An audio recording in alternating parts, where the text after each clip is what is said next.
23 क्या कह रहा है, पढ़ें पढ़ें जल्दी से।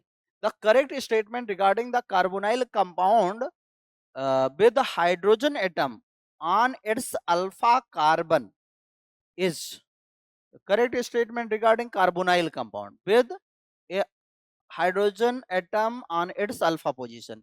कोई कार्बोनाइल कंपाउंड एल्डिहाइड या कीटोन है जिसके अल्फा पोजीशन पे हाइड्रोजन है, तो वो क्या कर सकते हैं?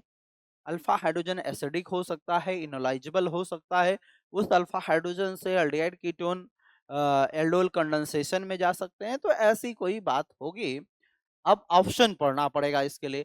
Carbonyl compound with the hydrogen atom on its alpha carbon rapidly equilibrate with its corresponding enol and is this process is known as carbonylation. No भाई, दिस प्रोसेस, इस प्रोसेस को हम टॉटोमराइजेशन बोलते हैं। तो ये कार्बोनिलेशन नहीं है, टॉटोमराइजेशन है। तो ये तो गड़बड़ हो गया। एक carbonyl compound with hydrogen atom alpha with A that means alpha hydrogen.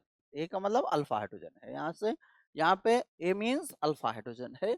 Alpha hydrogen on its alpha carbon rapidly equilibrate with its correspond enol and this process is known as keto-enol tautomerism।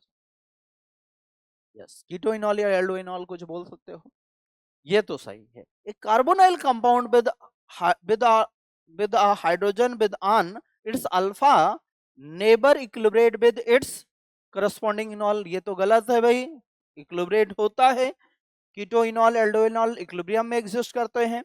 Carbonyl compound with hydrogen on its alpha carbon rapidly equilibrate with its corresponding enol and this process is known as aldo keto equilibration। No, answer B ही सही है भाई। हो गया ऑटोमेराइजेशन का।